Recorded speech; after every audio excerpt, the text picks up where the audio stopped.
9. A black knife. I woke next morning with an idea in my skull. Personville had only some 40,000 inhabitants. It shouldn't be hard to spread news. 10 o'clock found me spreading it.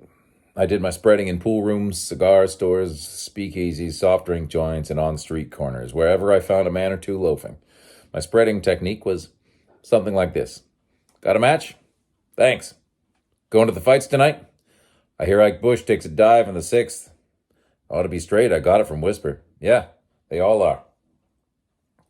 People like inside stuff. And anything that had Thaller's name to it was very inside in Personville. The news spread nicely. Half the men I gave it to worked almost as hard as I did spreading it just to show they knew what was what. When I started out, 7-4 was being offered that Ike Bush would win and 2-3 that he would win by a knockout. But 2 o'clock, none of the joints taking bets were offering anything better than even money. And by 3:30, Kid Cooper was a 2-1 favorite.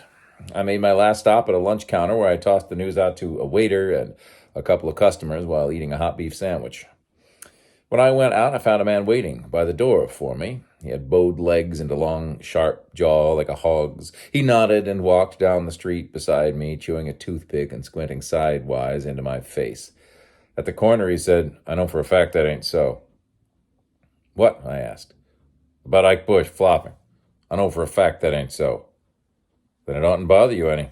But the wise money's going 2-1 on Cooper, and he's not that good unless Bush lets him be. The hogjaw spit out the mangled toothpick and snapped yellow teeth at me. He told me his own self that Cooper was a setup for him last night, and he wouldn't do nothing like that, not to me. Friend of yours? Not exactly, but he knows Hey, listen, did Whisper give you that on the level? On the level. He cursed bitterly. And I put my last $35 in the world on that rat on his say-so. Me that could send him over for... He broke off and looked down the street. Could send him over for what? I asked.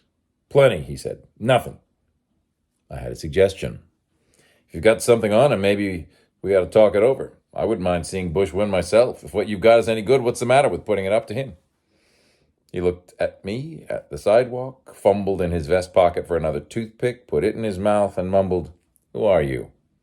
I gave him a name, something like Hunter or Hunt or Huntington, and asked him his. He said his name was McSwain, Bob McSwain, and I could ask anybody in town if it wasn't right. I said I believed him and asked, What do you say? Will we put the squeeze to Bush? Little hard lights came into his eyes and died. No, he gulped. I ain't that kind of fella. You never did anything but let people screw you. You don't have to go up against him, McSwain. Give me the dope and I'll make the play, if it's any good.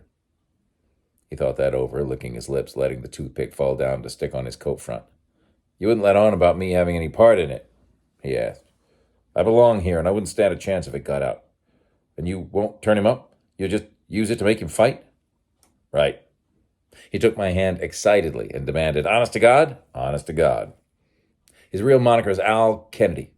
He was in on the Keystone Trust knockover in Philly 2 years ago, when Scissors Haggerty's mob croaked 2 messengers. Al didn't do the killing, but he was in on the caper. He used to scrap around Philly. The rest of them got copped, but he made the sneak. That's why he's sticking out here in the bushes. That's why I won't never let them put his mug in the papers or on any cards. That's why he's a pork and beaner when he's as good as the best. See? This Ike Bush is Al Kennedy that the Philly Bulls want for the Keystone trick. See? He was in on the... I see. I stopped the merry-go-round. The next thing is to get to see him. How do we do that? He flops at the Maxwell on Union Street. I guess maybe he'd be there now, resting up for the mill. Resting for what? He doesn't know he's going to fight. We'll give it a try, though. We? Where do you get that we at? You swore you'd keep me covered. Yeah, I said. I remember that now. What does he look like? Black-headed kid, kind of slim, with one tin ear and eyebrows that run straight across. I don't know if you can make him like it. Leave that to me. Where'll I find you afterwards? I'll be hanging around Murray's. Mind you don't tip my mitt. You promised. The Maxwell was one of a dozen hotels along Union Street with narrow front doors between stores and shabby stairs leading up the second-story offices. The Maxwell's office was simply a wide place in the hall with a key and mail rack behind a wooden counter that needed paint just as badly. A brass bell and a dirty daybook register were on the counter. Nobody was there.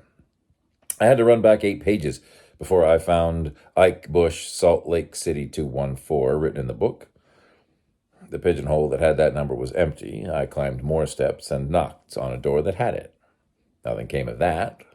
I tried it 2 or 3 times more and then turned back to the stairs. Somebody was coming up. I stood at the top waiting for a look at him. There was just enough light to see by. He was a slim, muscular lad in army shirt, blue suit, gray cap. Black eyebrows made a straight line above his eyes. I said, "Hello." He nodded without stopping or saying anything. "Win tonight?" I asked. "Hope so," he said shortly, passing me. I let him take 4 steps toward his room before I told him. "So do I. I'd hate to have to ship you back to Philly, Al."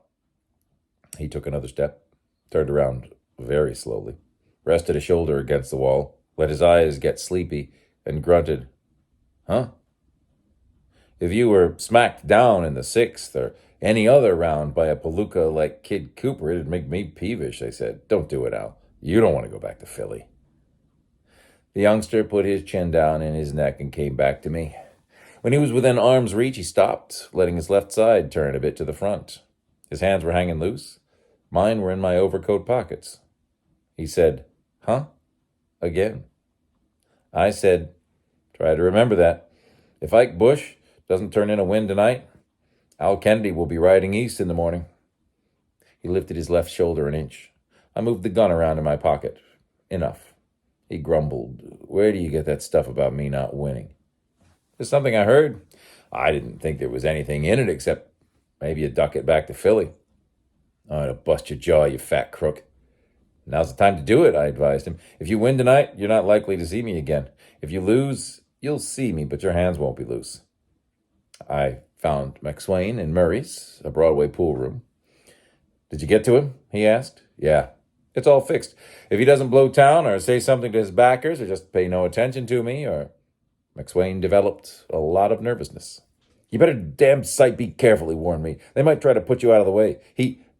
I got to see a fellow down the street, and he deserted me." Poisonville's prize fighting was done in a big wooden ex-casino in what had once been an amusement park on the edge of town. When I got there at 8:30, most of the population seemed to be on hand, packed tight in close rows of folding chairs on the main floor, packed tighter on benches and 2 dinky balconies. Smoke, stink, heat, noise. My seat was in the 3rd row, ringside. Moving down to it, I discovered Dan Rolfe in an aisle seat not far away with Dinah Brand beside him. She had her hair trimmed at last and marcelled and looked like a lot of money in a big gray fur coat. "Get down on Cooper?" she asked after we had swapped hellos. "No." "You playing him heavy?" "Not as heavy as I'd like. We held off thinking the odds would get better, but they went to hell." "Everybody in town seems to know Bush is going to dive," I said. "I saw 100 put on Cooper at 4-1 a few minutes ago." I leaned past Rolfe and put my mouth close to where the gray fur collar hid the girl's ear, whispering, "The dive is off. Better copy your bets while there's time." Her big bloodshot eyes went wide and dark with anxiety, greed, curiosity, suspicion. "You mean it?" she asked, huskily. "Yeah." She chewed her reddened lips, frowned, asked, "Where'd you get it?" I wouldn't say. She chewed her mouth some more and asked, "Is Max on?" "I haven't seen him. Is he here?" "I suppose so," she said absent-mindedly, a distant look in her eyes. Her lips moved as if she were counting to herself. I said, "Take it or leave it, but it's a gut." She leaned forward to look sharply into my eyes, clicked her teeth together, opened her bag, and dragged out a roll of bills the size of a coffee can. Part of the roll she pushed at Rolfe. "Here, Dan, get it down on Bush. You got an hour anyway to look over the odds." Rolfe took the money and went off on his errand. I took his seat. She put a hand on my forearm and said, "Christ help you if you've made me drop that dough." I pretended the idea was ridiculous. The preliminary bouts got going. 4-round affairs between assorted hams. I kept looking for Thaler, but couldn't see him. The girl squirmed beside me, paying little attention to the fighting, dividing her time between asking me where I had got my information and threatening me with hellfire and damnation if I turned out to be a bust. The semifinal was on when Rolfe came back and gave the girl a handful of tickets. She was straining her eyes over them when I left for my own seat. Without looking up, She called to me. Wait outside for us when it's over. Kid Cooper climbed into the ring while I was squeezing through to my seat. He was a ruddy, straw-haired, solid-built boy with a dented face and too much meat around the top of his lavender trunks. Ike Bush, alias Al Kennedy, came through the ropes in the opposite corner. His body looked better, slim, nicely ridged, snaky, but his face was pale, worried. They were introduced, went to the center of the ring for the usual introductions, returned to their corners, shed bathrobes, stretched on the ropes. The gong rang, and the scrap was on. Cooper was a clumsy bum. He had a pair of wide swings that might have hurt when they landed, but anybody with 2 feet could have kept away from them. Bush had class. Nimble legs, a smooth, fast left hand, and a right that got away quick. It would have been murder to put Cooper in the ring with the slim boy if he'd been trying. But he wasn't. That is, he wasn't trying to win. He was trying not to, and had his hands full doing it. Cooper waddled, flat-footed, around the ring, throwing his wide swings at everything from the lights to the corner post. His system was simply to turn them loose and let them take their chances. Bush moved in and out, putting a glove on the ruddy boy whenever he wanted to, but not putting anything in the glove. The customers were booing before the first round was over. The second round was just as sour. I didn't feel so good. Bush didn't seem to have been much influenced by our little conversation. Out of the corner of my eye, I could see Dinah Branch trying to catch my attention. She looked hot. I took care not to have my attention caught. The roommate act in the ring was continued in the third round to the tune of yelled, "Throw him out, why don't you kiss him," and "Make 'em fights" from the seats. The Pug's Waltz brought them around to the corner nearest me just as the booing broke off for a moment. I made a megaphone of my hands and bawled, "Back to Philly, Al!" Bush's back was to me. He wrestled Cooper around, shoving him into the ropes, so he, Bush, faced my way. From somewhere far back in another part of the house, another yelling voice came. "Back to Philly, Al." McSwain, I supposed. A drunk off to one side lifted his puffy face and bawled the same thing, laughing, as if it were a swell joke. Others took up the cry for no reason at all, except that it seemed to disturb Bush. His eyes jerked from side to side under the black bar of his eyebrows. One of Cooper's wild mitts clouded the slim boy on the side of the jaw. Like Bush piled down at the referee's feet. The referee counted 5 in 2 seconds, but the gong cut him off. I looked over at Dinah Brand and laughed. There wasn't anything else to do. She looked at me and didn't laugh. Her face was sick as Dan Rolfe's, but angrier. Bush's handlers dragged him into his corner and rubbed him up, not working very hard at it. He opened his eyes and watched his feet. The gong was tapped.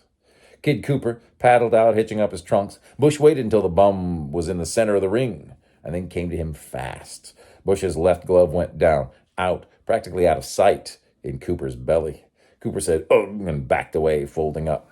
Bush straightened him with a right hand poke in the mouth and sank the left again. Cooper said, "Ugh," again, and had trouble with his knees. Bush cuffed him once on each side of the head, cocked his right, carefully pushed Cooper's face into position with a long left, and threw his right hand straight from under his jaw to Cooper's. Everybody in the house felt the punch. Cooper hit the floor, bounced, and settled there. It took the referee half a minute to count 10 seconds. It would have been just the same if he had taken half an hour. Kid Cooper was out. When the referee had finally stalled through the count, he raised Bush's hand. Neither of them looked happy. A high twinkle of light caught my eye. A short silvery streak slanted down from one of the small balconies. A woman screamed. The silvery streak ended its flashing slant in the ring with a sound that was partly a thud, partly a snap. Ike Bush took his arm out of the referee's hand and pitched down on top of Kid Cooper. A black knife handle stuck out of the nape of Bush's neck.